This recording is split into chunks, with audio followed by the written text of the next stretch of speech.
vous êtes sur RTL. Merlin. RTL Matin, 7h, 9h30. Avec Yves Calvi. Bonjour Laurent Gérard. Bonjour Yves. Bonjour Mademoiselle Jade. Bonjour Monsieur Calvi, bonjour tout le monde. Vous le savez, c'est Marine Le Pen qui a lancé ce matin sur RTL notre nouveau rendez-vous RTL présidentiel, le petit déjeuner de campagne. Bonjour madame.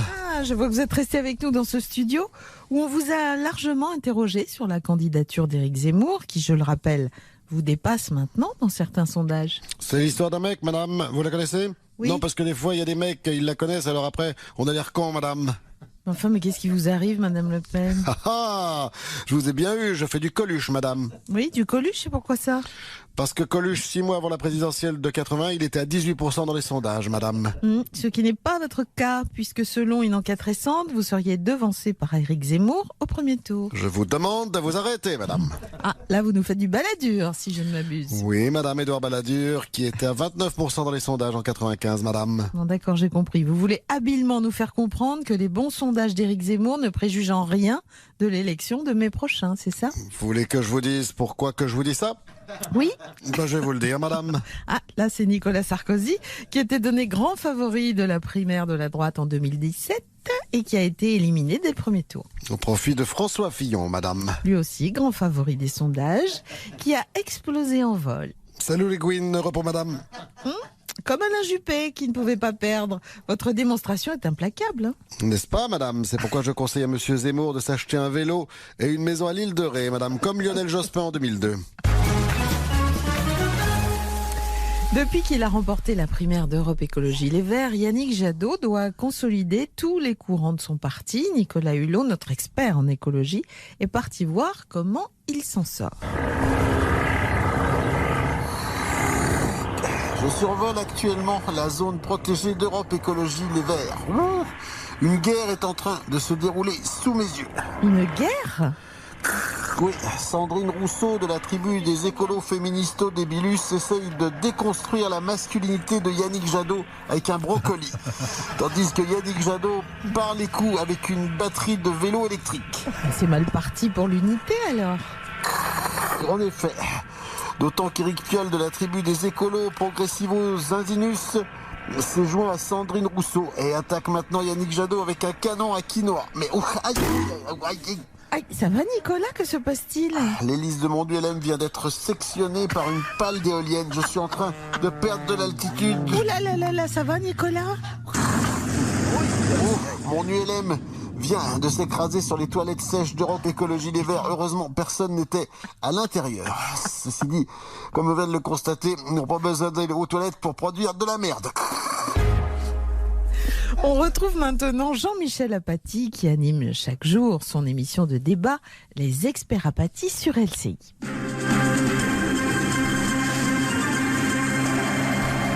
Bienvenue dans les Experts Apathy, l'émission de libre expression où s'expriment les opinions les plus diverses et variées. Nous recevons aujourd'hui Anne Hidalgo, candidate socialiste à la présidentielle, l'acteur de gauche Pierre Arditi et le journaliste à la retraite Guillaume Durand.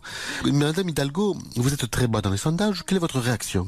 Mes mauvais résultats dans les sondages sont la preuve que les Français sont sexistes. Ouais, alors effectivement, j'ai envie de vous demander, mais alors comment dirais-je, est-ce que l'argument ne serait pas un peu, comment dirais-je, facile? C'est celui qui dit qui est. Bon, enfin, c'est consternant, mais c'est absolument consternant. Rendez-moi la gauche que j'ai connue.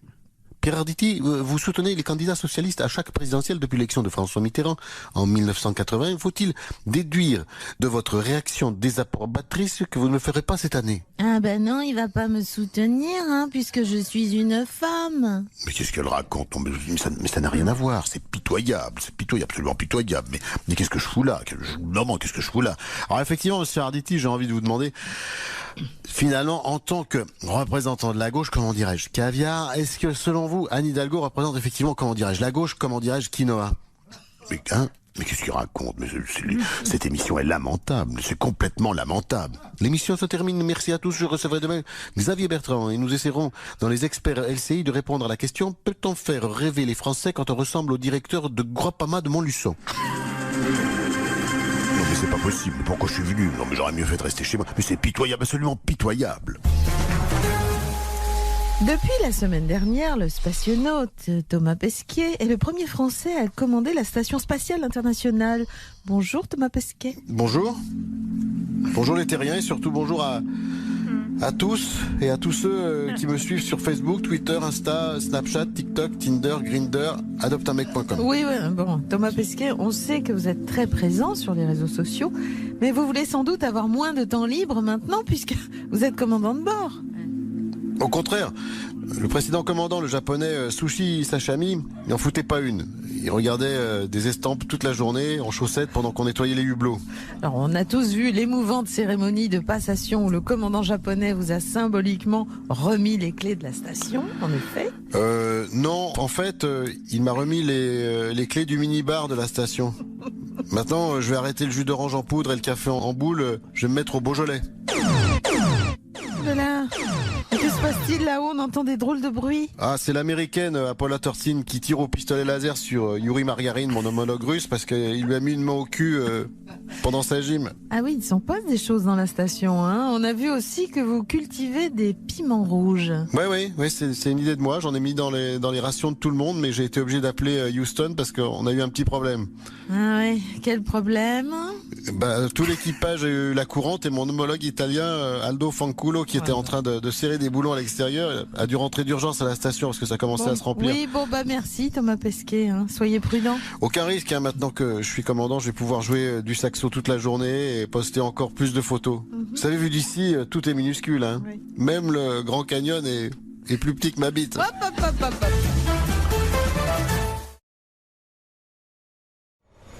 7h, 9h30. RTL Matin, avec Yves Calvi.